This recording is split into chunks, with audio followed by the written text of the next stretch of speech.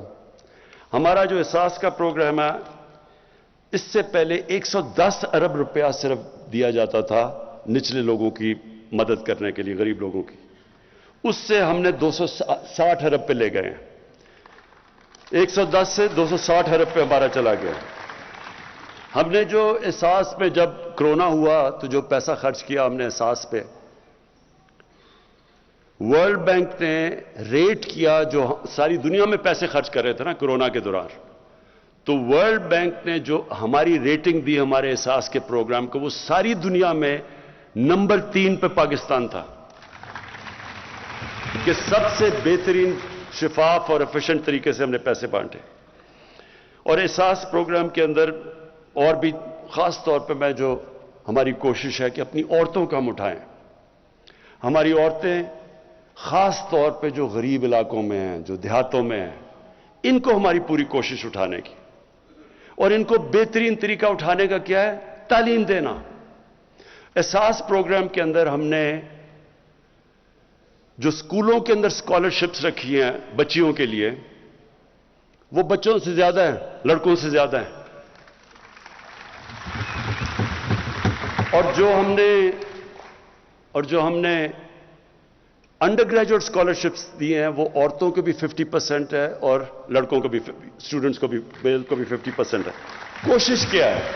دیکھیں، میں یہ ٹی وی پروگرام دیکھتا ہوں، یہ آج کل یہ جو افغانستان کے اوپر پروگرامز ہو رہے ہیں، یورپ، ساری دنیا مغرب میں، کہ جی وہ افغانستان کی عورتوں کی بڑی بری، ان کو سب کو فکر پڑی افغانستان کی عورتوں کی، وہ جی پتہ نہیں طالبان کیا کر دیں گے عورتوں کو۔ کبھی دنیا کی تاریخ میں کبھی کسی نے باہر سے آ کے کسی ملک کی عورتوں کو حقوق دلوائے ہیں آج تک؟ کبھی کوئی دلوا سکا ہے؟ مجھے ایک دنیا میں ایک تاریخ کا طالب علم ہوں، مجھے کوئی دنیا میں یہ بتا دیں کہ جی باہر سے کسی نے ملک میں آ کے تو کسی اور ملک کی عورتوں کو حقوق دلوا دیے۔ عورتیں خود حقوق دلواتی ہیں۔ ہماری عورتوں میں طاقت ہے اپنے حقوق لینے کے لیے۔ ہم نے صرف ان کو تعلیم دینی ہے، ہم نے امپاور کرنا تعلیم دے کے۔ عورتیں خود اپنے حقوق، جو انگلینڈ میں یا حقوق یا جو ویسٹ میں دلوائے تھے، وہ کیا کسی نے فتح کر کے دلوائے تھے ان کو حقوق؟ ان کی اپنی موومنٹ تھی، عورتوں کی موومنٹ تھی، سفراجیٹس تھی، انہوں نے بڑی محنت کر کے اپنے حقوق لیے ہیں۔ تو ہماری عورتوں کے پاس، ہم نے صرف ان کو تعلیم دینی ہے، اور اس کے اوپر ہماری گورنمنٹ کا سب سے زیادہ زور ہے۔ اس کے علاوہ بھی ہم نے ان کی کئی چیزیں جو غریب علاقوں میں عورتیں ان کے لیے مشکل ہے، مثلا ہم نے ایک سکسیشن سرٹیفکیٹس نکالے ہیں۔ اب بجائے عورتیں، بڑا مشکل ہوتا تھا ان کو جا کے سکسیشن سرٹیفکیٹس کو جا کے ویریفائی کرنا، تو اب وہ صرف نادرا آفس میں جائیں اور وہ آرام سے ان کے لیے ہو جاتے ہیں۔ اور اس کا سب سے بڑا فائدہ یہ ہے کہ جو انہیریٹنس لاز ہیں، عورتوں کی جو جائیداد ملنی چاہیے، وہ بھی پہلی دفعہ ہم اب انشور کر رہے ہیں، کیونکہ عورتوں کو جائیداد میں حصہ نہیں ملتا، وہ بھی انشاءاللہ ہم پوری طرح اس میں زور لگا رہے ہیں۔ اچھا جی، اب جو سب سے بڑا ہمارا اس کے ساتھ ساتھ احساس کے ساتھ پروگرام چلنے والا ہے، وہ کامیاب پاکستان ہے۔ اس کی ہم پوری ڈیٹیلز کام کر رہے ہیں، بہت بڑا پروگرام ہے۔ اس میں جو ہماری 40 لاکھ نچلے غریب خاندان ہیں ان کے لیے ہم 4 چیزیں کرنے لگے ہیں. سب سے پہلے ان کو قرضے، سود کے بغیر ان کو قرضے دیں گے. ہر غریب خاندان میں، یہ 40 لاکھ غریب خاندان ہیں سب سے نیچے، ہر غریب خاندان کو ان میں سے ایک فرد کو سود کے بغیر قرضہ. اس کے بعد ایک فرد کو ٹیکنیکل ایجوکیشن تاکہ وہ ہنر سیکھ سکے. ہیلتھ کارڈ، ہیلتھ انشورنس، یعنی کہ ایک غریب گھر میں، وہ تو ہم پنجاب میں پختونخوا میں تو وہ کر چکے ہیں، پنجاب میں انشاءاللہ سال کے اینڈ تک سب کو ہیلتھ کارڈ مل جائے گا، ہیلتھ انشورنس.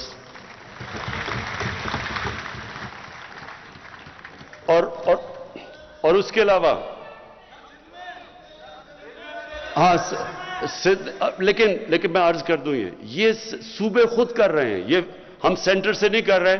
انشاءاللہ جب یہ ساری صوبوں میں ہو جائے گا تو سندھ کو بھی پریشر پڑ جائے گا، سندھ کے اوپر بھی، کہ ان کو بھی دینے پڑیں گے ہیلتھ کارڈ. اور پھر جو ہمارا بہت بڑا پروگرام ہے، جو ہم نے افورڈیبل ہاؤسز، لوگوں کو گھر دینے ہیں، غریب طبقوں کو جو آج تک کبھی پیسے ان کے پاس نہیں ہوتے گھر بنانے کے لیے، تو ایک غریب خاندان کو ہم پورا سود ان کو ہم وہ قرضے دیں گے، یعنی جس طرح کہ اگر انہوں نے مہینے کا کرایہ دینا ہے، وہ کرایہ کی جگہ وہ قسط ہو جائے گی اور ان کا گھر اپنا ہو جائے گا. کسانوں کے لیے کسان کارڈ، یہ پہلی دفعہ ابھی پنجاب میں شروع ہے. یہ ہماری ساری انشاءاللہ جدھر بھی آزاد کشمیر میں بھی، گلگت بلتستان اور پختونخوا میں بھی، اس کا مقصد یہ ہوگا کسان کارڈ کا کہ بجائے کسان کے اوپر واؤچرز ہوتے تھے اور بڑے مشکل ہوتے تھے، ان کو پیسہ بھی نہیں نیچے پہنچتا تھا، اب ان کو کارڈ ملے گا. اس کارڈ کے اوپر جو بھی سبسڈی ہے، کھاد کے اوپر ہے، ٹیوب ویل کے اوپر ہے، کیڑے مارنے والی دوائیوں پہ ہے، اور اگر کوئی فصل ان کی خراب ہو جائے تو ڈائریکٹ کارڈ کے اوپر اب ہم سبسڈی دیں گے. یہ انشاءاللہ سال کے اینڈ تک پورا کسان کارڈ ساری جگہ چلا جائے گا. اور کسانوں کے لیے اس کے علاوہ 10 ڈیمز بن رہی ہیں پاکستان میں.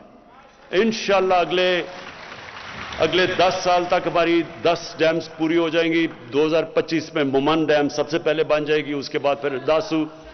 اور اس کا یہ ہوگا پہلی دفعہ پاکستان میں 50 سال میں کوشش کی ہے کہ پاکستان کے ریزروائرز بڑھے تاکہ کسانوں کو پانی زیادہ ملے، کیونکہ آگے پانی کا بڑا مسئلہ آ رہا ہے. اور پھر تعلیم میں سب سے پہلے تو ایک کریکولم، ایک نصاب. یہ بڑا مشکل کام تھا. میں اپنی ٹیم کو، دونوں جو ہمارے پروونشل اور فیڈرل ایجوکیشن منسٹرز ہیں، ان کو خاص طور پہ میں داد دیتا ہوں. بڑا مشکل کام ہے ایک نصاب، کیونکہ انگریزوں کا بنایا ہوا سسٹم تھا. ایلیٹ کے لیے انگلش میڈیم، لوگوں کے لیے اردو میڈیم، 7 دینی مدرسے، 3 سسٹمز تھے. یہ بڑی مشکلوں سے ہم ایک نصاب لے کے آئے ہیں. اور اس کا مقصد کیا ہے؟ اس کا مقصد یہ ہے کہ عام لوگوں کو، جن کو موقع ہی نہیں ملتا اوپر آنے کو کیونکہ ان کو انگریزی نہیں آتی، تو ان کو انگریزی بھی سکھائی جائے، اور دوسری طرف جو انگلش میڈیم ہے وہ بالکل ایک علیحدہ ہی قوم نہ بن جائے، وہ ان کے اندر بھی پاکستانیت ڈالیں. اور ساتھ ساتھ جو سب سے بڑی چیز انشاءاللہ اگلے 5 مہینے میں ہو جائے گا، 8، 9 اور 10 میں کلاسز میں ہم ایک سیرت نبی کا پورا ایک کورس شروع کر رہے ہیں.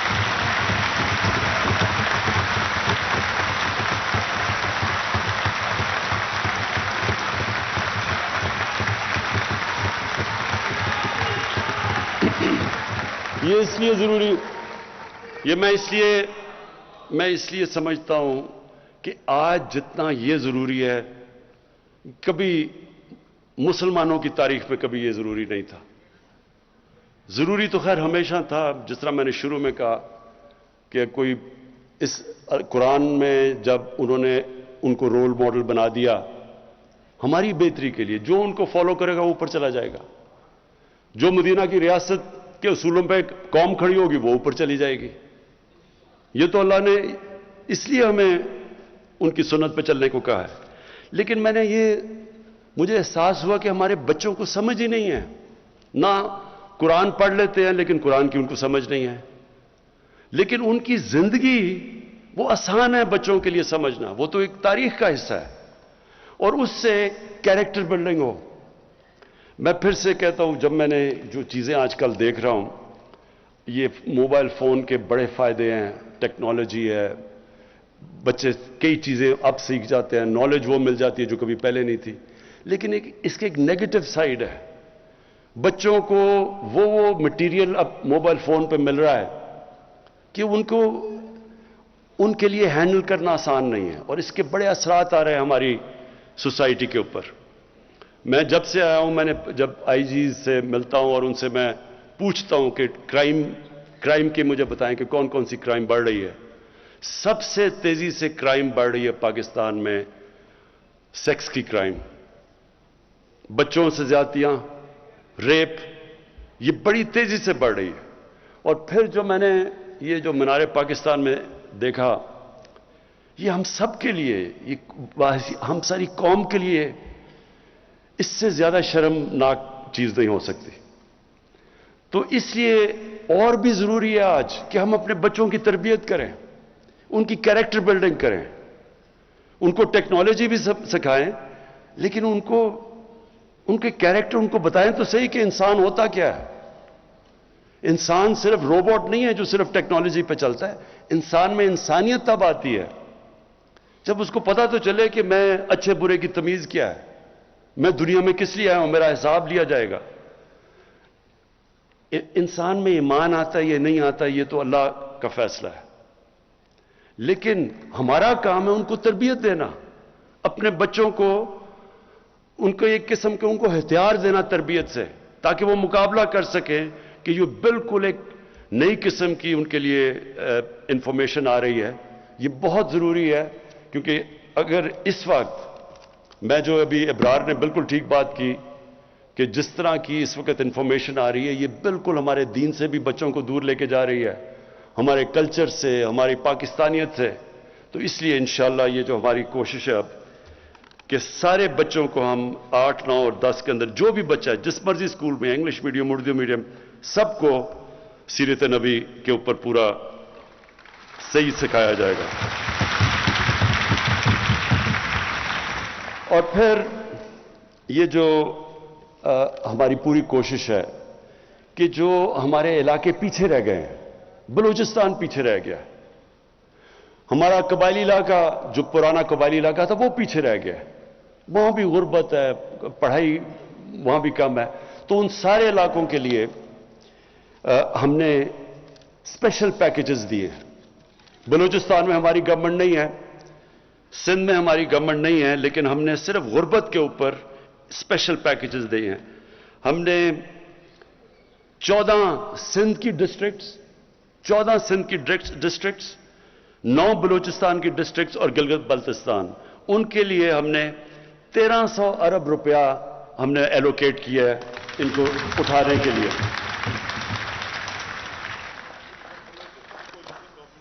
ہاں اچھا، بلوچستان میں ہماری کولیشن گورنمنٹ ہے. اچھا، اب میں آخری چیز پہ آ رہا ہوں، اور یہ بڑا ضروری ہے آپ سب کے لیے کہ دیکھیں، میں پاکستان کی چپ کر کے سنیں پاکستان کی پہلی جنریشن ہوں. میرے ماں باپ ایک غلام ہندوستان میں پیدا ہوئے تھے. میں ایک پہلی جنریشن ہوں جو ہم ایک آزاد ملک میں پیدا ہوئے تھے. اور جب ہم بڑے ہو رہے تھے تو مجھے اپنے ماں باپ کی ہمیشہ یہ بات یاد رہی کہ تم کتنے خوش قسمت ہو کہ تم ایک آزاد ملک میں پیدا ہوئے. ہمیشہ ماں باپ نے مجھے یہ بتایا.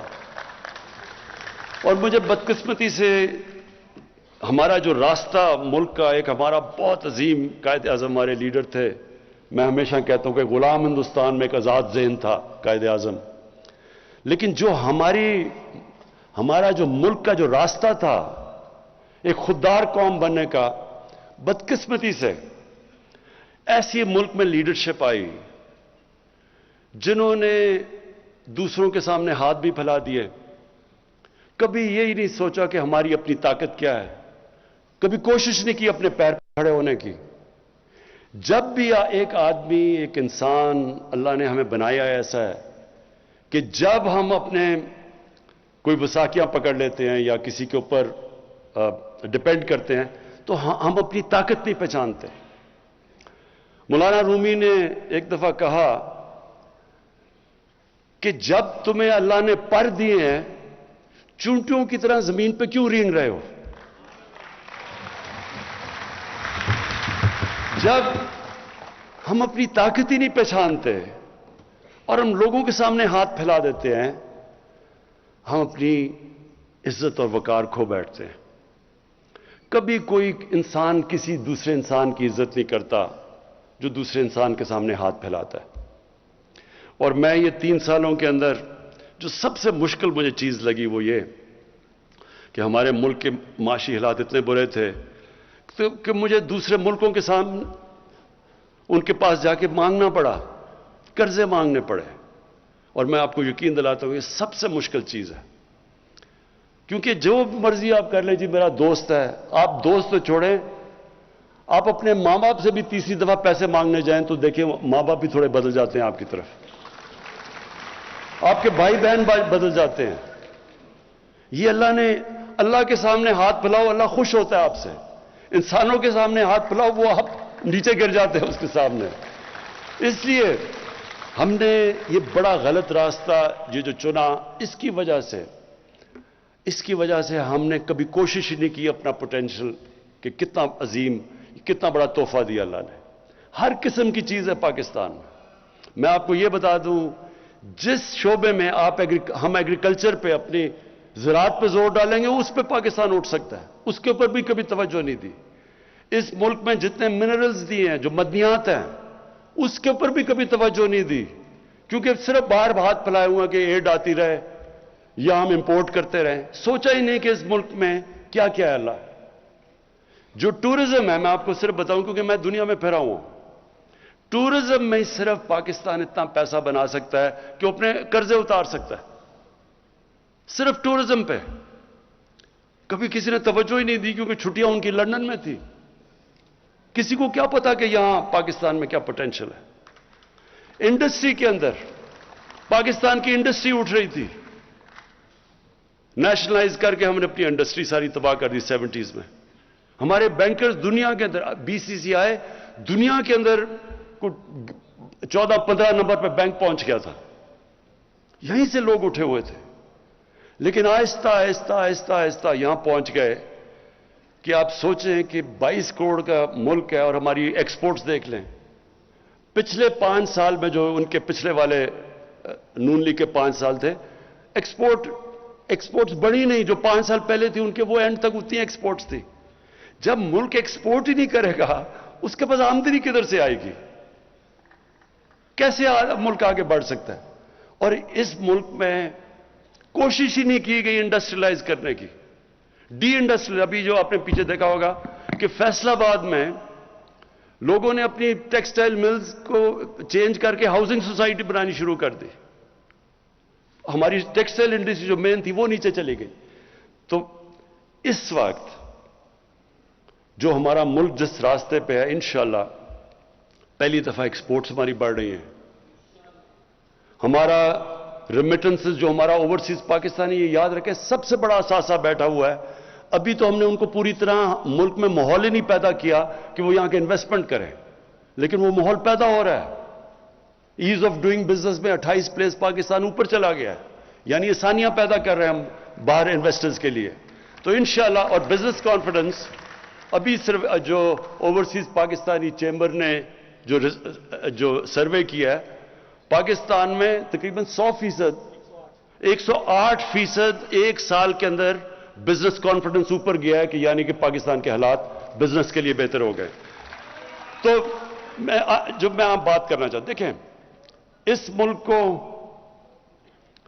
ہم نے اپنے پیر پہ کھڑا کرنا ہے. ہم نے جو فیصلہ کیا، جب ہم نے کہا کہ ہم کوئی اپنے ملک کو استعمال آگے سے نہیں ہونے دیں گے. پہلے ہم نے امریکہ کے ساتھ شامل ہوئے، ہم ان کے فرنٹ لائن سٹیٹ بنے، افغانستان میں جہاد لڑی.